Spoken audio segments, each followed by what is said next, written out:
आज यहाँ पहुँचने पर बहुत बहुत धन्यवाद। जैसा कि आप सबको मालूम है कि 26/5/2023 को माननीय मुख्यमंत्री श्री मनोहर लाल खट्टर जी महेंद्रगढ़ विधानसभा में जन संवाद कार्यक्रम करने के लिए पहुंच रहे हैं। आपके माध्यम से हम जनता को ये बताना चाहते हैं कि माननीय मुख्यमंत्री जी जिसे जन संवाद कार्यक्रम कह रहे हैं, हकीकत में वो जन संवाद कार्यक्रम नहीं है, एक सुनियोजित कार्यक्रम है जिसके अंदर आम आदमी को जाने की अनुमति नहीं है, उसमें सवाल पूछने की अनुमति नहीं है।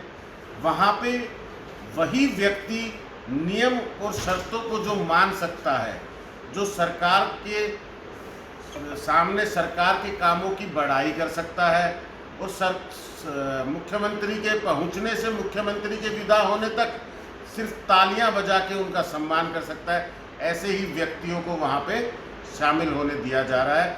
जो व्यक्ति सरकार की नाकामियों पे सवाल करना चाहता है, जो सरकार से समस्याएं साझा करना चाहता है, जो इलाके की समस्या सरकार के सामने रखना चाहता है, उस व्यक्ति को उस कार्यक्रम से दूरी बनाने के लिए मजबूर किया जा रहा है। तो हम माननीय मुख्यमंत्री जी से ये कह रहे हैं कि हम वो जनता नहीं है जो आपके नाकामियों के होते हुए भी आपके लिए तालियां बजाते रहें। आपको अगर तालियां बजवानी है, आप रैली कीजिए। आप अगर सरकारी खर्च पर जन संवाद कर रहे हैं, जनता के पैसे को खर्च करके जन संवाद कर रहे हैं, तो जन संवाद में आपको जन संवाद करते हुए लोगों की समस्याओं को सुनना पड़ेगा, लोगों के सवालों के जवाब देने होंगे।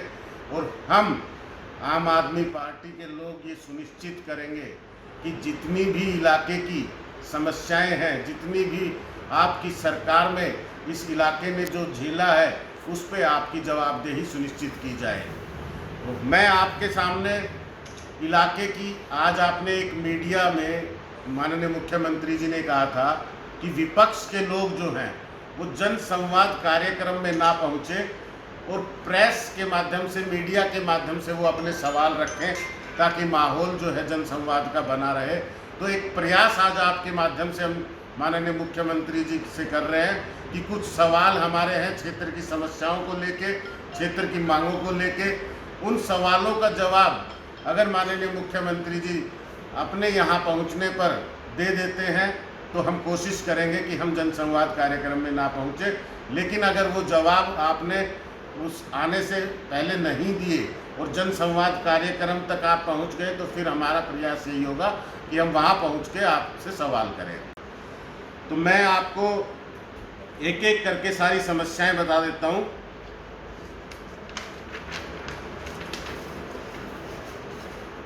महेंद्रगढ़ में 2019 में आपने आईएमटी की घोषणा की थी, जिसमें आज तक कोई काम आपकी सरकार ने शुरू नहीं किया है, जबकि आईएमटी के लिए जमीन देने का काम जनता कब का कर चुकी है।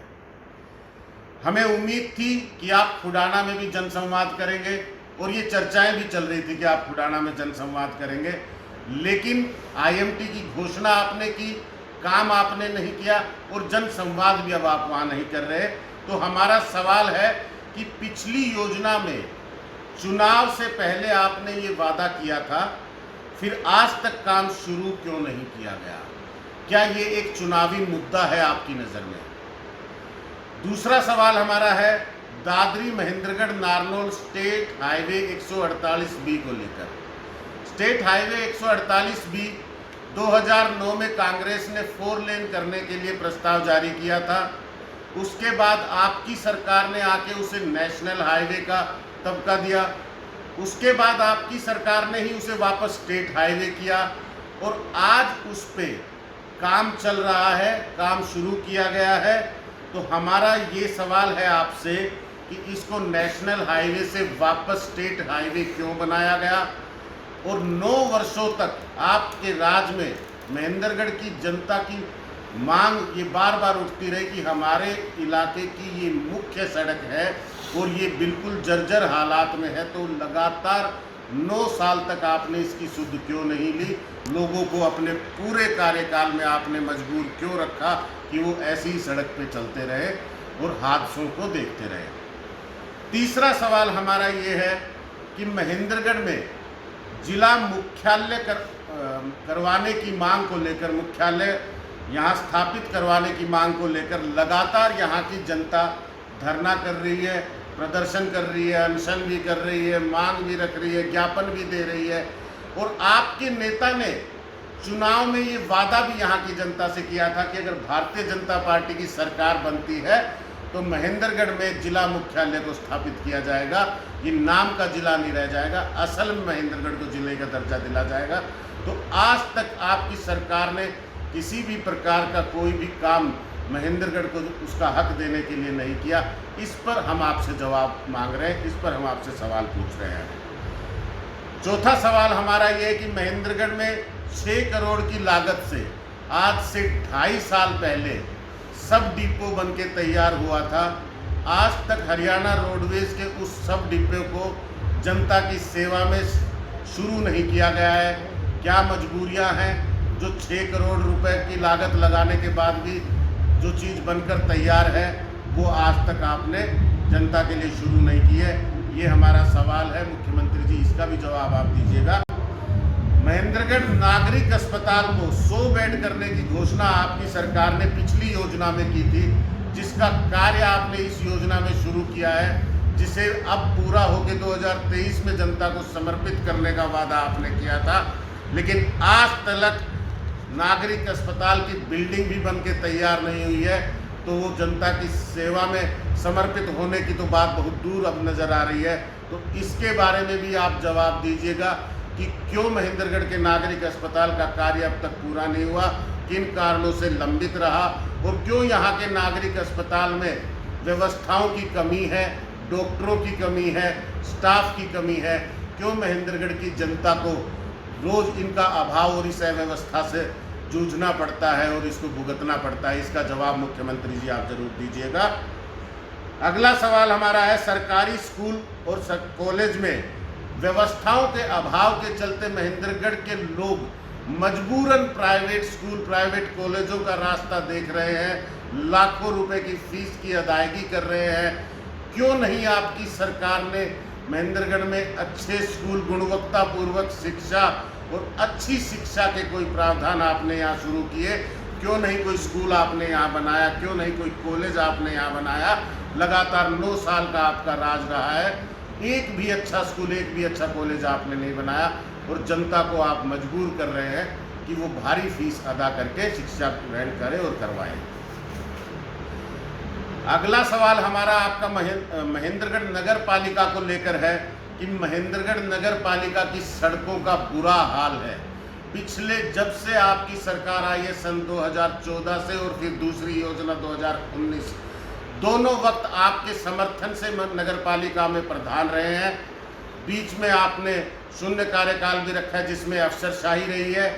इन सब के होते हुए नगर पालिका में किसी तरह का विकास कार्य आपके द्वारा नहीं किया गया।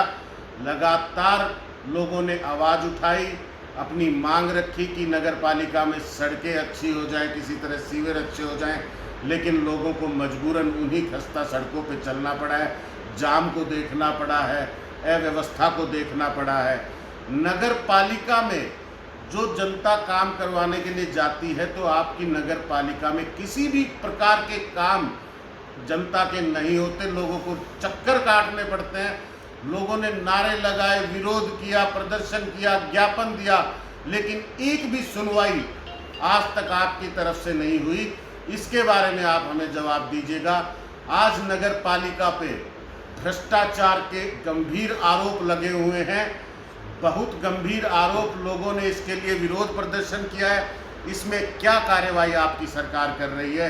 क्या दोषियों को सजा देने का विचार सरकार कर रही है? इस पर भी जवाब आप दीजिएगा मुख्यमंत्री जी।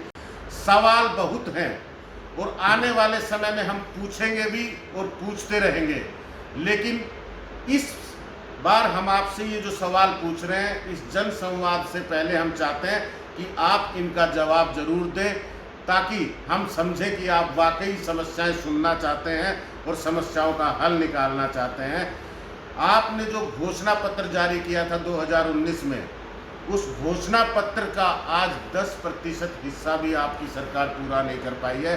बहुत से वादे उसमें आपने किए थे कि गांव-गांव स्टेडियम बनाएंगे, गांव-गांव स्ट्रीट लाइट लगाएंगे, शहरों को बहुत बढ़िया शहरों में बना देंगे, मेट्रो सिटीज़ जैसा दर्जा दे देंगे। ये सब वादे आपके ज़मीन पे यहाँ नज़र नहीं आ रहे हैं। ये भी मेरा सवाल है, क्या वो घोषणा पत्र था या मात्र जुमला था जो कि चुनाव जीतने के लिए आपने तैयार किया था? तो हम आपसे ये उम्मीद करते हैं कि आप इन सब सवालों का जवाब देंगे, और अगर आप जवाब नहीं देंगे तो हम उस कार्यक्रम में भी पहुंचेंगे, आपसे सवाल भी पूछेंगे, और बतौर एक जिम्मेदार नागरिक होने के हम उस कार्यक्रम में ज़रूर पहुंचेंगे। मैं किसी पार्टी के नाते से या किसी राजनीतिक दल के नाते से नहीं, लेकिन मेरे अपने गांव में भी है, मेरे साथियों के गांव में भी है, तो हम चाहेंगे कि हम अपने अपने व्यक्तिगत रूप से एक जिम्मेदार नागरिक होने के नाते वहाँ पहुँचे और आपसे सवाल पूछें। और उम्मीद करते हैं कि जैसा आप पहले करते आए हैं कि लोगों को उठवा कर, पिटवा कर और उससे बाहर करवाने का काम जो आप कर रहे हैं, तो सवाल पूछने वाले साथियों के साथ ऐसा बर्ताव आप ना करें, ऐसी आपसे उम्मीद करते हैं। बहुत बहुत धन्यवाद साथियों। जिस तरह से लगातार एक चर्चा है कि आप पर भी और भी कुछ लोगों पर पुलिस का एक दबाव है, बार बार आपको पूछा जा रहा है, तो इसको लेकर क्या कहें? बिल्कुल, पुलिस प्रशासन मुस्तैदी से ये कार्य कर रहा है।